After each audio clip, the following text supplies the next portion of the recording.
The Council's fatal decision, the great dome of Nexus Prime stretched endlessly above the assembled delegates, its crystalline walls reflecting the light of 1,000 distant stars.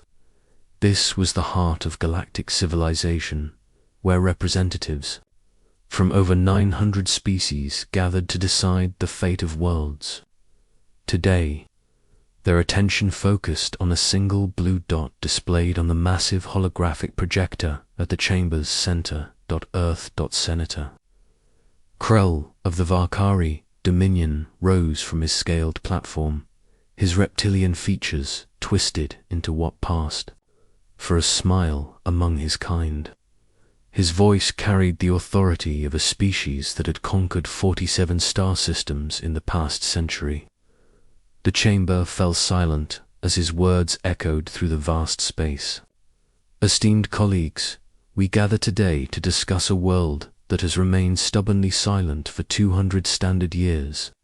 Earth, once home to the species known as humans, now sits empty and defenseless. Our long-range scans confirm no active technology, no defensive installations, no signs of civilization. Murmurs rippled through the assembly. The crystalline Etherians chimed like wind bells, while the gaseous nebulae shifted their forms in what could only be described as anticipation. Krell continued, his clawed hand gesturing toward the hologram. This world possesses resources beyond measure. Rare metals, pristine water reserves, and most importantly, a strategic position that would grant us control over 3 major hyperspace routes. The humans who once called it home are gone, vanished into history like so many primitive species. Before them, Ambassador Thane of the Etherian Collective stood, her crystalline body refracting the chamber's light into spectacular patterns. Her voice resonated with harmonic overtones that spoke of ancient wisdom and caution. Senator Krell speaks of opportunity, but I sense something deeper in the void around Earth. My people's crystal matrices detect quantum fluctuations that suggest all is not as it appears. A chorus of dismissive sounds filled the chamber. The Kogari laughed with sounds like grinding stone, while the insectoid Chitari clicked their mandibles in what passed for amusement among their kind. High Chancellor Vex, whose species had ruled the galactic core for millennia, raised one of his 4 arms for silence. Ambassador Thane, your people's sensitivity to quantum fields is well known, but 2 centuries of observation have shown nothing but a dead world. Our deep space monitors have detected no communication signals, no energy signatures, no movement beyond natural geological processes. Krell seized the moment, his voice growing more persuasive. The humans were a young species, barely out of their home system when they retreated to Earth during the Great Silence. They lacked the technology for interstellar war, the wisdom for galactic diplomacy, and the strength for survival. We offer them the mercy of swift annexation rather than slow extinction. The debate continued for hours, but the outcome seemed inevitable. Species after species voiced their support for the invasion. The draconic hegemony saw Earth as a stepping stone to expansion. The Trade Federation calculated enormous profits from human resources. Even the typically neutral Voidwalkers agreed that an empty world served no purpose in galactic affairs. When the vote was called, the result was overwhelming.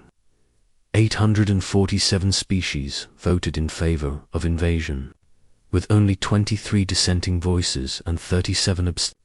The die was cast, and Earth's fate was sealed by creatures who had never set foot on its soil. Within days, the first wave of the invasion fleet was assembled. 12,000 ships from 50 different species, representing the largest cooperative military effort in galactic history. At its head flew the Vakari dreadnought, inevitable victory, its hull bristling with plasma cannons and quantum torpedoes. Behind it stretched a formation that could glass entire continents in minutes. Admiral Zaxxon of the Hegemony Navy stood on his command bridge, watching Earth grow larger on the view screen. The blue and white marble looked exactly as their scans had indicated, peaceful, defenseless, and completely unaware of the force approaching. His reptilian features showed satisfaction as he opened a channel to the fleet. All vessels, maintain formation. Target selection protocols are active. We begin orbital bombardment in 6 hours, followed by ground assault in 12. This will be the shortest campaign in recorded history.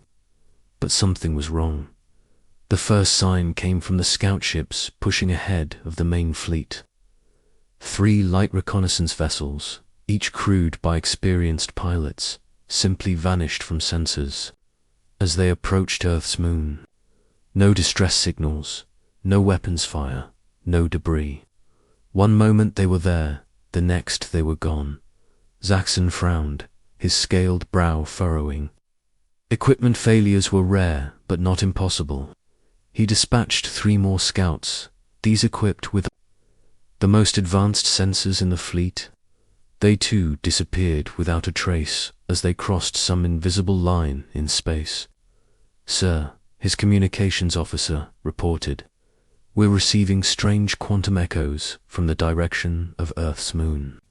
The signals don't match any known technology."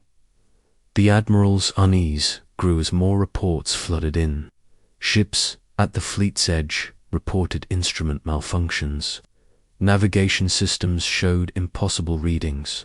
Some vessels claimed their quantum cores were resonating with an unknown frequency that seemed to originate from Earth itself.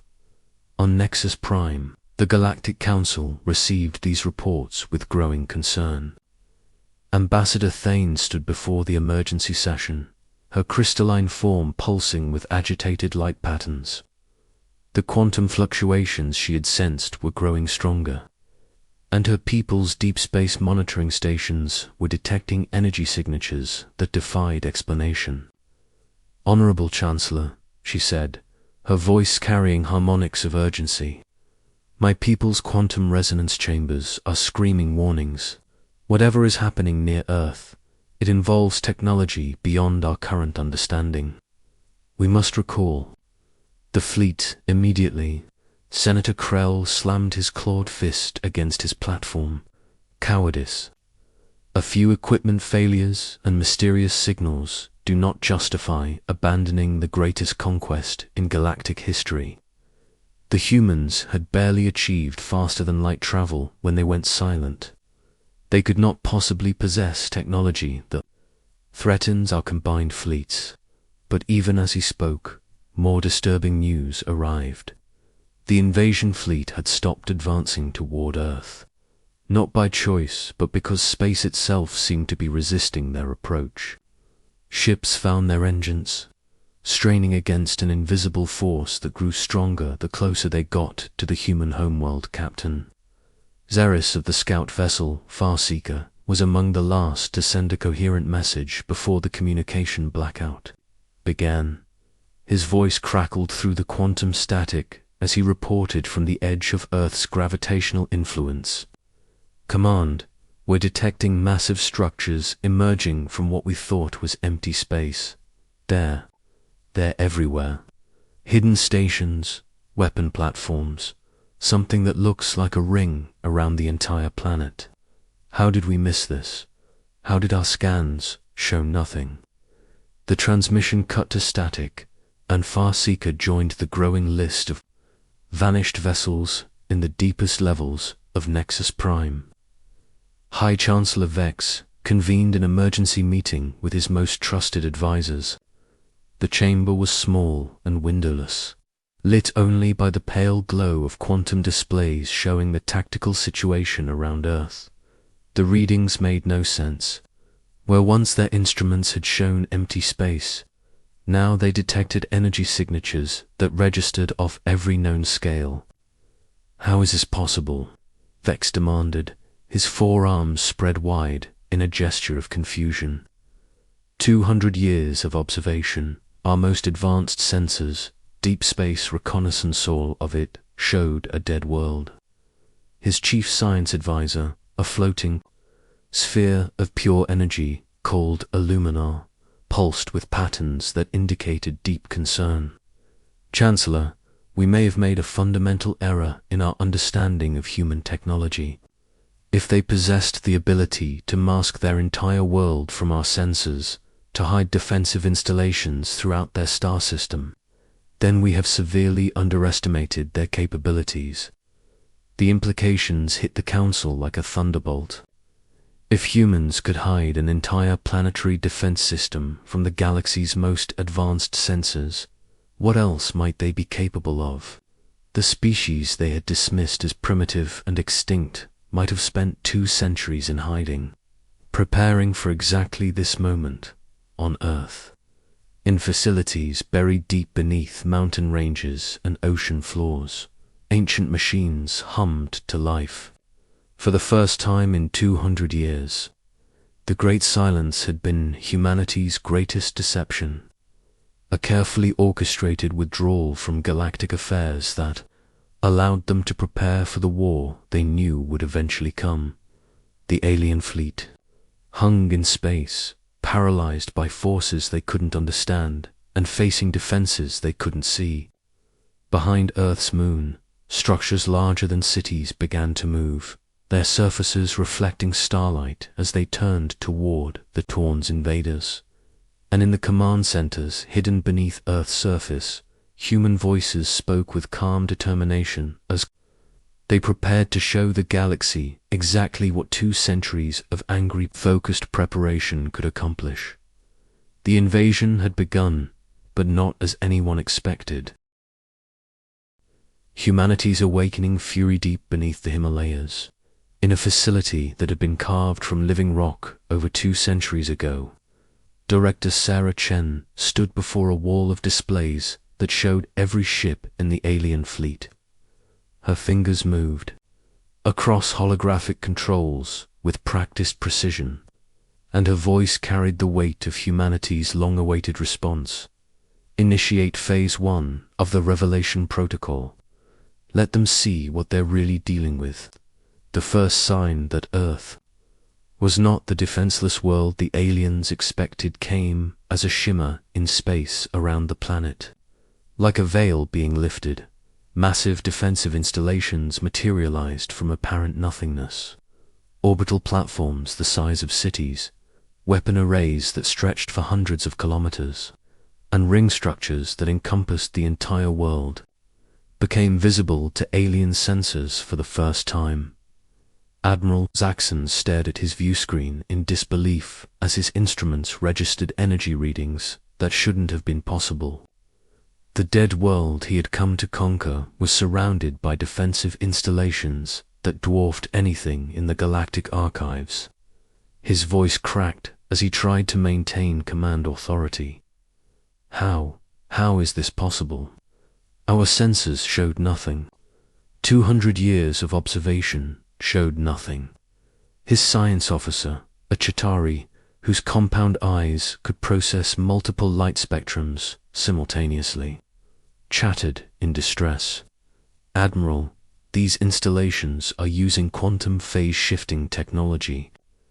They exist in normal space but can shift partially into quantum dimensions to avoid detection. This technology, it's beyond anything we've encountered. On the far side of Earth's moon, something even more impressive was revealing itself. Captain Marcus Rivera stood on the bridge of the human dreadnought Unbroken Will, watching as his ship's stealth systems disengaged for the first time in 2 centuries. Around him, the Sentinel fleet emerged from quantum concealment. Over 3,000 vessels of human design. These were not the crude chemical rockets and primitive fusion drives the galaxy remembered from humanity's brief appearance on the galactic stage. These ships moved through space like living creatures, their hulls flowing and adapting. their weapon systems incorporating technologies that the aliens had only theorized about in their most advanced research facilities. All ships. This is Captain Rivera. He broadcast to the Sentinel fleet. For 200 years, we've waited in silence while they forgot about us. They thought we were weak, primitive, gone. Today, we remind the galaxy what human determination looks like when it has time to mature. The alien fleet tried to retreat, but space itself seemed to have turned against them. Human gravity manipulators created pockets of twisted space-time that trapped entire formations of ships. Vessels that had traveled between stars found themselves unable to move more than a few kilometers in any direction. In the council chambers of Nexus Prime, panic was spreading like wildfire. Senator Krell, who had been so confident in his species' military superiority, now watched in horror as reports flooded in from the invasion fleet. Ambassador Thane's warnings, which had seemed so paranoid just days before, now appeared prophetic. Esteemed delegates, High Chancellor Vex announced, his voice barely maintaining its usual authority. We have received a transmission from Earth. It is being broadcast on all frequencies in every known galactic language. The chamber fell silent as the message played. A human woman appeared on the central display, her appearance unremarkable except for her eyes, which held the weight of centuries of preparation and the fire of species-wide determination. When she spoke, her words carried across the galaxy with perfect clarity. I am Director Sarah Chen, speaking for the United Earth Defense Command. For 200 years, you have believed humanity was extinct, defeated, or hiding in shame. You were wrong on all counts. We withdrew from galactic affairs to prepare for this moment, the moment when your greed and arrogance would inevitably lead you to our doorstep. The hologram paused, and in that silence, alien worlds held their breath. You see our world as a prize to be taken, our resources as wealth to be harvested, our home as empty territory to be divided among your empires. You have made a fundamental error. You have forgotten that humanity's greatest strength was never our technology, our military might, or our diplomatic skill. Our greatest strength is our refusal to give up.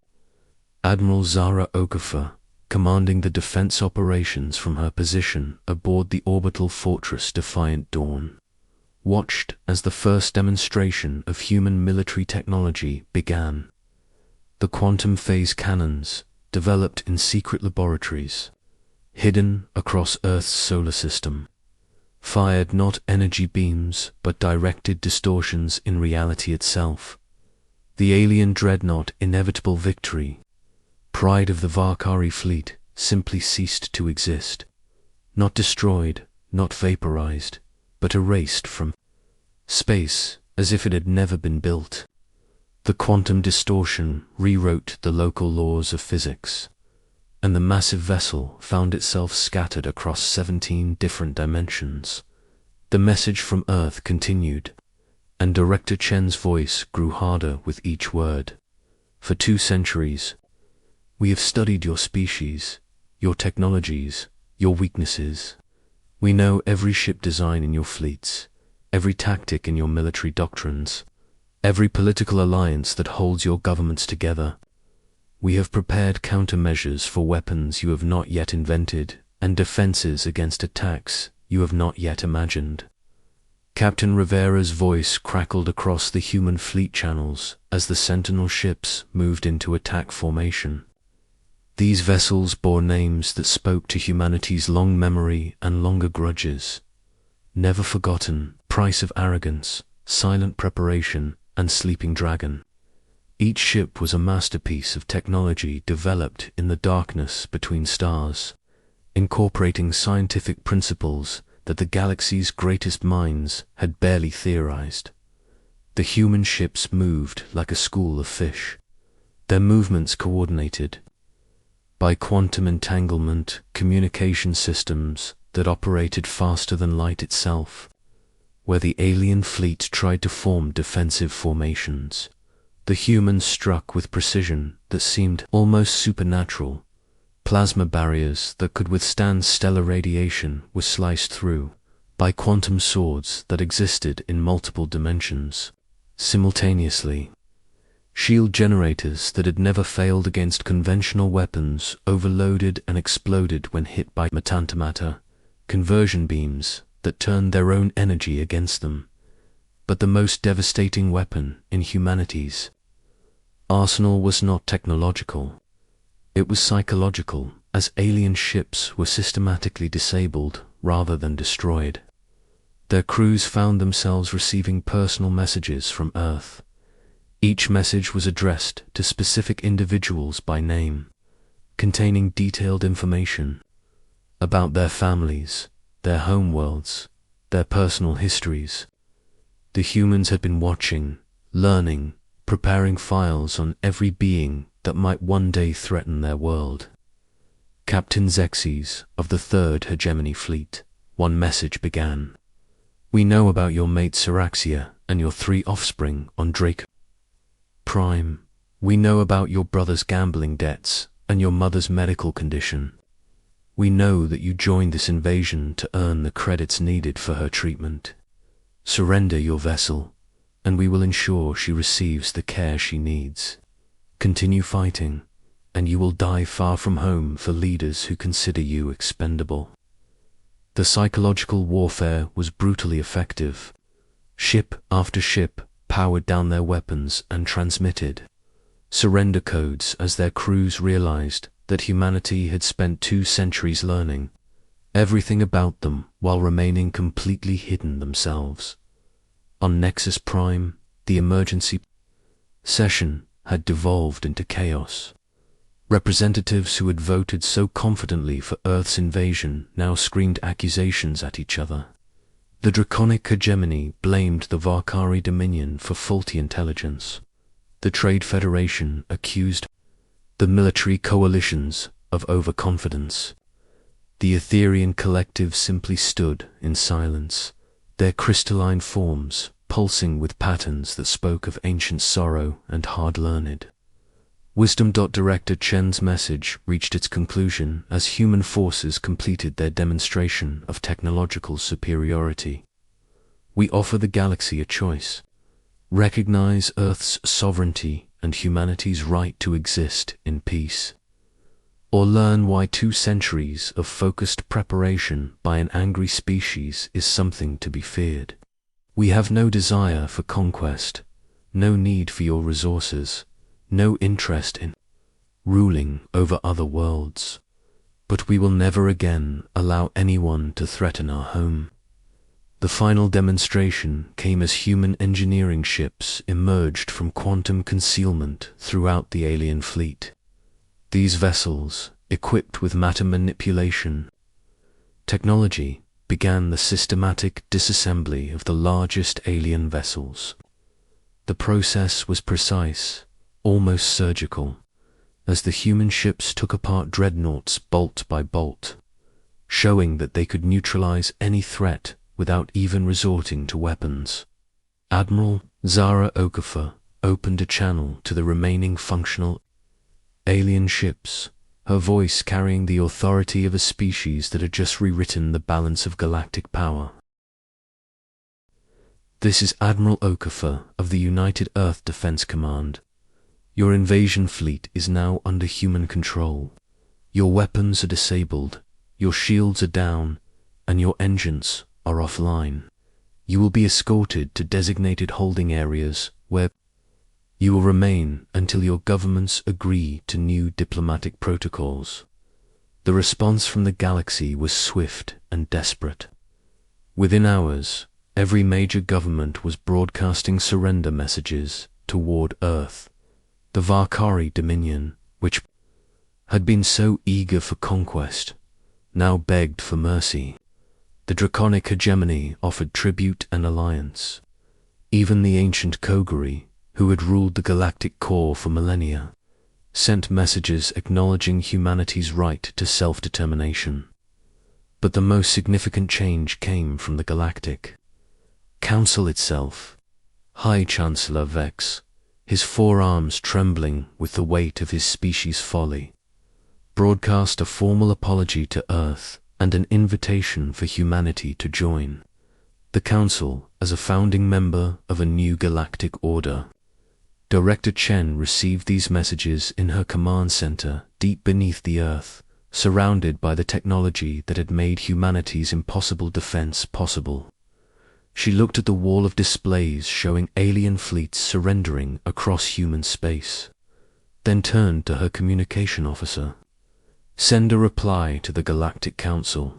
Humanity accepts their apology and their invitation, but let them know that the terms of galactic membership have changed. We will not be junior partners in someone else's empire. We are Earth, we are human, and we have spent 2 centuries learning that the only beings we can truly trust to protect humanity are humans themselves.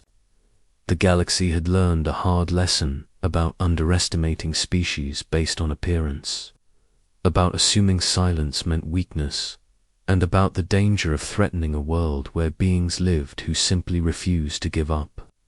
Humanity had emerged from its great silence, not as conquerors, but as guardians, not as destroyers, but as the beings who would ensure that no species ever again faced extinction because others saw them as weak. The stars themselves seemed to shine a little brighter as Earth took its place among the galactic powers, not as a member, but as an equal, protected by technology born from human ingenuity and defended by beings who had turned to centuries of anger into the foundation of a new age. In the end, the aliens had gotten what they asked for. They had found Earth, they had encountered humanity, and they had learned exactly what the human species was capable of when pushed to the edge of extinction. They would never make that mistake again.